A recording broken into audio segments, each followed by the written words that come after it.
Students, welcome all of you in the maths class once again. Student आज हम start करेंगे exercise 3.7। ये हमारी एक्सरसाइज इस चैप्टर की लास्ट एक्सरसाइज है और इसमें हमें प्रॉब्लम सम को सॉल्व करना है। प्रॉब्लम सम है हमारे पास, जो प्रॉब्लम सम्स हैं उसमें एचसीएफ के क्वेश्चन भी हैं और एलसीएम के क्वेश्चन भी हैं। तो एचसीएफ तो हमने लास्ट एक्सरसाइज में कंप्लीट किए ही हैं और हमने सीखे हैं कि एचसीएफ हम किस तरह से फाइंड करते हैं। एचसीएफ की फुल फॉर्म होती है हाईएस्ट कॉमन फैक्टर और एलसीएम की फुल फॉर्म होती है लोवेस्ट कॉमन मल्टीपल।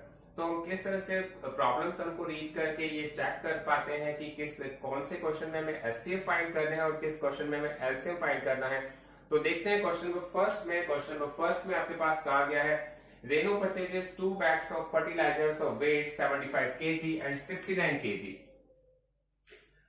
रेनू ने 2 bags फर्टिलाइजर्स के परचेज किए हैं जिनका वेट है 75 kg and 69 kg। Find the maximum value of weight which can measure of weight of fertilisers exact number of time. हमें क्या करना है, हमें रिक्वायर जो कहा गया है क्वेश्चन में, आपसे कहा गया है कि हमें मैक्सिमम वैल्यू ऑफ वेट चाहिए जिससे हम इन दोनों जो हमारे पास फर्टिलाइजर्स के बैग है उनको एग्जैक्ट नंबर ऑफ टाइम्स में मेजर कर सकें। तो स्टूडेंट्स यहाँ पर जो मैक्सिमम वर्ड है, मैक्सिमम का मतलब तो हाईएस्ट होता है और आप ये समझ ही गए होंगे कि एचसीएफ में भी एच का मीनिंग हाईएस्ट ही होता है। एचसीएफ की फुल फॉर्म मैंने बताई है हाईएस्ट कॉमन फैक्टर। तो आपको यहां से क्लू मिल जाता है कि आपको यहां पर एचसीएफ फाइंड करना है। तो हमें यहाँ पर सबसे पहले क्या फाइंड करना है, to find the maximum value of weight which can measure. तो यहां पर हम देखेंगे कि हमें जो फाइंड करना है HCF of 75 kg and 69 kg। तो स्टूडेंट्स हमें सबको पता है कि हम इसका एचसीएफ किस तरह से फाइंड करते हैं। तो सबसे पहले हम 75 के प्राइम फैक्टर्स करेंगे, फिर 69 के प्राइम फैक्टर्स करेंगे और फिर उनमें से कॉमन पार्ट्स जो आएगा वही उसका एचसीएफ होगा। तो सबसे पहले देखते हैं 75 के प्राइम फैक्टर क्या होंगे। 75 को हमने 3 से डिवाइड किया, 3 2 जा 6 होता है। 7 में से 6 माइनस होता है, 1 बचता है, 1 और 5 15 और 3 5 जा 15। फिर हम 5 से डिवाइड करते हैं, 5 5 जा 25, फिर 5 से करते हैं तो 1। इसी तरह से हम 69 के फैक्टर्स करते हैं। 69 को हम सबसे पहले 3 से डिवाइड तो कर ही सकते हैं। 3 से डिवाइड किया तो 3 2 जा 6 एंड 3 3 जा 9। फिर क्योंकि 23 एक प्राइम नंबर है, 23 जब प्राइम नंबर होता है तो फिर हमें इसको 23 से ही डिवाइड करना होगा। 23 से डिवाइड करेंगे तो 1 आ जाएगा। तो स्टूडेंट्स हमने यहाँ पर दोनों के प्राइम फैक्टर कर लिए हैं। 75 का भी प्राइम फैक्टर किया है जो आया 3 इंटू 5 इंटू 5 एंड 69 के प्राइम फैक्टर आए हैं हमारे पास 3 इंटू 23। तो हम जब एचसीएफ इन दोनों का फाइंड करेंगे तो हमारे पास जो इन दोनों में वैल्यू कॉमन होगी वही इन दोनों वैल्यूज का एचसीएफ होगा। तो हमने यहाँ पर देखा है कि हमारे पास जो वैल्यू कॉमन है वो है 3। इट मींस हमें यहाँ पर एक 3 kg जो इसका एचसीएफ है, जो हमारे पास एचसीएफ आया 3 kg आया, इसका मतलब हमारे पास जो एक मैक्सिमम वैल्यू वेट होना चाहिए वो 3 kg का होना चाहिए जिससे हम इन दोनों को मेजर कर सकते हो एग्जैक्ट नंबर ऑफ टाइम्स में। तो स्टूडेंट्स ये हमारा क्वेश्चन यहाँ पर कंप्लीट होता है। इसके बाद हम देखेंगे क्वेश्चन नंबर 2। तो स्टूडेंट्स हम नेक्स्ट क्वेश्चन देखते हैं। सेकंड क्वेश्चन में दिया है 3 boys step off together from the same spot. Their step measure 63 cm, 70 cm and 77 cm. What is the minimum distance each should cover so that all can cover the distance in complete steps? तो student सबसे पहले हमें इस question को बहुत ही अच्छी तरह से क्लियर करना होगा। यहाँ पर आपसे कहा गया है 3 स्टूडेंट्स हैं, सपोज हमने A, B and C, 3 boys आपके पास दिए गए हैं, वो एक साथ चलना स्टार्ट करते हैं और जो फर्स्ट बॉय है वो उसको 63 मतलब 1 स्टेप में 63 सेंटीमीटर की डिस्टेंस कवर करता है। सेकंड जो बॉय है वो 70 सेंटीमीटर की डिस्टेंस कवर करता है और थर्ड बॉय 77 सेंटीमीटर की डिस्टेंस कवर करता है। तो आपसे कहा गया उन्हें कम से कम मिनिमम कितनी डिस्टेंस कवर करनी चाहिए जिससे वो इक्वल नंबर ऑफ स्टेप्स में उसे कवर कर सकते हो। तो स्टूडेंट्स यहाँ पर आपके पास जो मिनिमम वर्ड है आप उसको अंडरलाइन कर सकते हो। मिनिमम वर्ड से तो हमें समझ में आता है कि हमें यहाँ पर एलसीएम फाइंड करना पड़ेगा क्योंकि एल का मतलब होता है लोवेस्ट कॉमन मल्टीपल। एलसीएम का मीनिंग होता है लोवेस्ट कॉमन मल्टीपल। इसका मतलब उन तीनों को कम से कम कितनी डिस्टेंस कवर करनी पड़ेगी उसके लिए हमें यहाँ पर एलसीएम फाइंड करना पड़ेगा। तो लोवेस्ट कॉमन मल्टीपल हमें फाइंड करने के लिए क्या करना होगा इसको भी हम अच्छी तरह से देख लेते हैं और समझ लेते हैं। तो हम यहाँ पर लिखेंगे सबसे पहले LCM of LCM of 63, 70 and 77.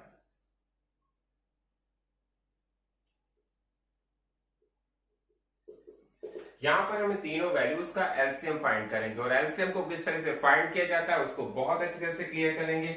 यहां पर हमारे पास 3 वैल्यूज हैं, 63 है, 70 है और 77 है। सबसे पहले हमें देखना है कि यहाँ पर हमारे पास कौन सी वैल्यू डिवाइड हो रही है। किसी भी नंबर से हम चेक कर सकते हैं। तो मैंने देखा 63 एक ऐसा नंबर है जो 3 से डिवाइड हो जाता है।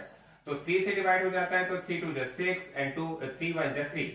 तो हमारे पास यहाँ पर जो 63 है वो 3 से डिवाइड हो गया है। आप सबको बहुत ही ध्यान से देखना है। 3 2 6 एंड 3 1 3। लेकिन 3 से 70 डिवाइड 70 जो है 3 से डिवाइड नहीं हो पाएगा, तो हम 70 के नीचे 70 रख देंगे और फिर हम 77 के नीचे 77 रख देंगे। जो नंबर डिवाइड हो जाता है हम उस नंबर को डिवाइड कर देते हैं और जो नहीं हो पाता उसको एज इट इज ही उतार देते हैं। फिर हमने देखा कि हमारे पास ये नंबर तीनों नंबर किस नंबर से डिवाइड हो सकते हैं। तो फिर हमने एक नंबर ले लिया है 3, क्योंकि 3 से ये 21 तो डिवाइड हो ही जाएगा। 3 7 21, लेकिन 70 अभी भी डिवाइड नहीं हो रहा, 77 अभी भी डिवाइड नहीं हो रहा है। तो स्टूडेंट्स अब हमने देखा ये तीनों नंबर फिर किस नंबर से डिवाइड होंगे। फिर हमने देखा ये 7 से डिवाइड हो सकते हैं। 7 1 7, 7 10 70, 7 1 7 एंड 7 1 7। फिर हमने देखा ये किस नंबर से डिवाइड हो जाएगा। हमने देखा 10 तो 2 से डिवाइड हो जाता है। तो 10 को हमने 2 से डिवाइड किया तो 2 5 10 आ गया, लेकिन 10 जो 11 है वो 2 से डिवाइड नहीं होता है। फिर हमने देखा, तो स्टूडेंट्स हमें देखना है यहाँ पर 2 5 10 एंड 2 11 तो 2 से डिवाइड नहीं हो पाएगा। इसके बाद हम देखेंगे हम 5 से डिवाइड करेंगे तो यहाँ पर भी 1 आ जाएगा। 5 1 5, बट 11 11 ही रहेगा। 11 से डिवाइड करेंगे तो हमारे पास यहाँ पर 1 1 एंड 1 आ जाएगा। इट मीन्स स्टूडेंट्स अब हमें समझ में आ जाना चाहिए कि हम एलसीएम को किस तरह से फाइंड करते हैं। आपके पास कोई किसी भी नंबर को आप ले सकते हैं, लेकिन उससे जो नंबर डिवाइड हो जाते हैं उसको डिवाइड कर देते हैं और जो नहीं हो पाते हैं उनको एज इट इज लिख देते हैं। तो जिस तरह से 73 से डिवाइड नहीं हो पा रहा था तो हमने 70 को 70 ही लिख दिया था। तो हम यहां पर जब एलसीएम फाइंड करते हैं, एलसीएम ऑफ 63, 70 एंड 77, और इन तीनों वैल्यूज का हम जब एलसीएम देखते हैं तो हमारे पास जो एलसीएम आएगा वो आएगा 3 into 3 into 7 into 2 into 5 into 11। तो स्टूडेंट्स हम इन सब का अगर मल्टीप्लाई करेंगे तो हमें इसका जो एलसीएम है वो मिल जाएगा। तो मल्टीप्लाई कैसे करेंगे, 3 3 जा 9, 9 7 जा 63, और उसके बाद हमें देखना है 5 2 जा 10, 10 11 जा 110। तो इसका जब हम मल्टीप्लाई करेंगे 110 का 63 से तो हमारे पास क्या वैल्यू आती है इसको भी देख लेते हैं। 110 का मल्टीप्लाई हम 63 से कर रहे हैं तो ये आ जाएगा 63 0 0, 63 1 जा 63 और 63 1 जा 63। तो हमारे पास जो वैल्यू आएगी 0396, तो हमारे पास ये वैल्यू आ गई है 6930 सेंटीमीटर। इट मींस इन तीनों स्टूडेंट्स को, तीनों बॉयज को कितनी डिस्टेंस कवर करनी पड़ेगी, 6930 सेंटीमीटर की, जिससे ये हमारी वैल्यूज जो है, जो एग्जैक्ट नंबर ऑफ स्टेप्स को ये कवर कर सकते हैं। तो स्टूडेंट्स हमारा ये क्वेश्चन यहाँ पर कंप्लीट होता है। अब देखते हैं क्वेश्चन नंबर 3।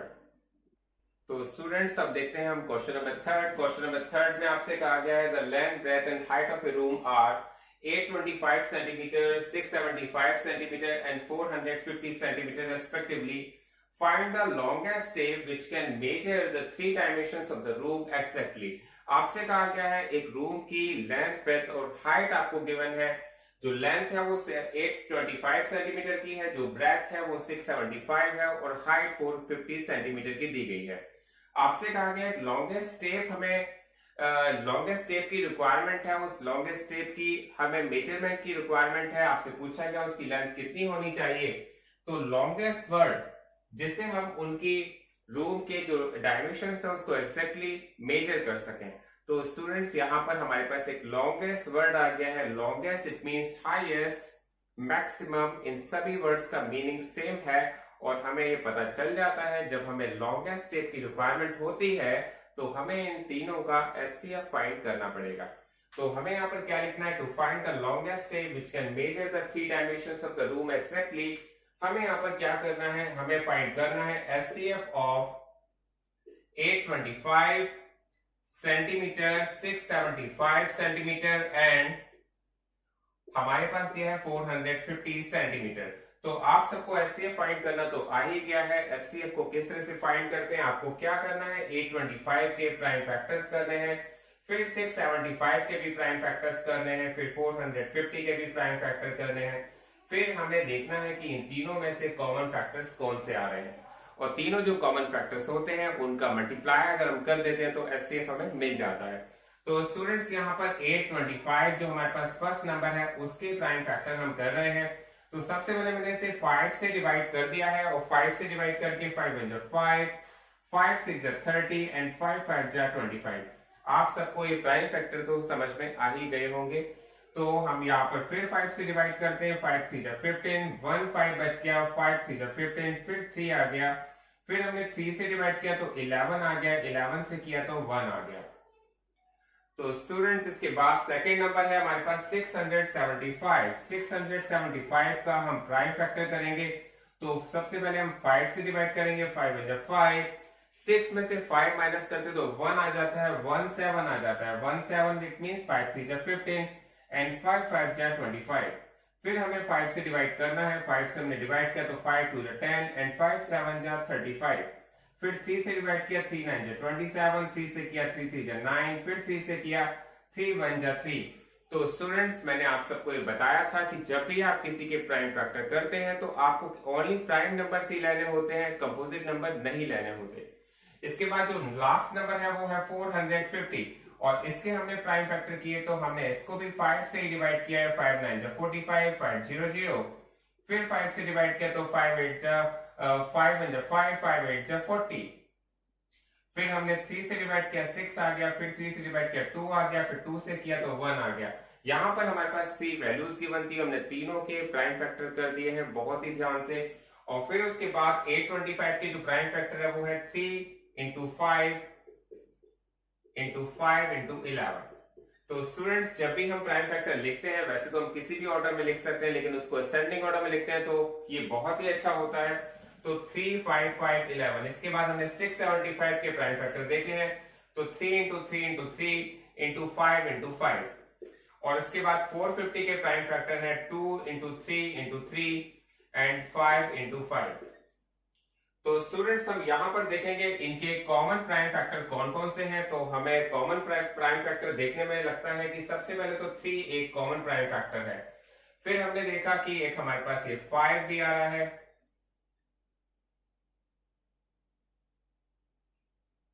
और फिर हमने देखा कि एक सेकेंड 5, दो 5 भी कॉमन फैक्टर आ रहे हैं। आप देख रहे होंगे कि हमें क्या करना होता है, एचसीएफ फाइंड करने के लिए कॉमन फैक्टर्स देखने होते हैं। कॉमन फैक्टर हमने देखा तो 3 into 5 into 5, तो हमारे पास ये आ गया 5 5 जा 25, 25 3 जा 75 सेंटीमीटर। तो इसका मतलब हमारे पास इन तीनों वैल्यूज का जो एचसीएफ आया है वो 75 सेंटीमीटर है, और यही इसका आंसर है। तो ये क्वेश्चन आई होप आपको बहुत अच्छी तरह से क्लियर हो गया होगा। अब इसके आगे क्वेश्चन देखेंगे नेक्स्ट वीडियो में।